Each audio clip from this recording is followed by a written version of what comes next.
ദുഷ്കരവും അതിസാഹസവും നിറഞ്ഞ ഒരു ജീവിതയാത്രയുടെ നടുവിൽ സമാധാനവും തൃപ്തികരവുമായ ഒരു ഭാവി കാണുവാൻ കഴിയുന്നുണ്ടോ? എന്നാൽ ഈ ഒരു സ്വപ്നം നിങ്ങൾ മാത്രമല്ല, ഈ ലോകത്തിൽ ലക്ഷോപലക്ഷം ജനങ്ങൾ ജീവിതത്തിൽ നിവൃത്തിയായി കാണുവാൻ ആഗ്രഹിക്കുന്ന ഒന്നാണ്.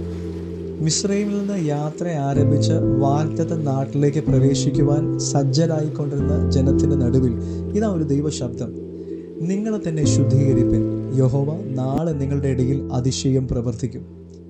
ഇത് തങ്ങളെ തന്നെ ശോധന ചെയ്യുവാനുള്ള ഒരു ആഹ്വാനവും പുതിയ തുടക്കത്തിനായുള്ള വാഗ്ദത്തവുമാണ്.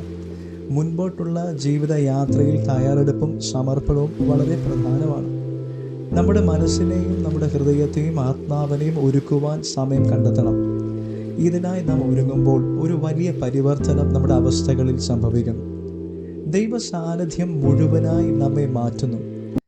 വാഗ്ദത്ത നിവൃത്തിയുടെ മുൻപിൽ നാം വന്നു നിൽക്കുമ്പോൾ ദൈവം നമ്മുടെ കരങ്ങളിൽ ഏൽപ്പിക്കുവാൻ പോകുന്ന നന്മയ്ക്ക് നാം വിശ്വസ്തരും ദൈവം മുൻപാകെ സമർപ്പിതരും നന്ദിയുള്ളവരും ആയിരിക്കണം. നിങ്ങളുടെ മുൻപോട്ടുള്ള അത്ഭുതകരമായ യാത്രയ്ക്ക് തയ്യാറെടുക്കുക. God bless you.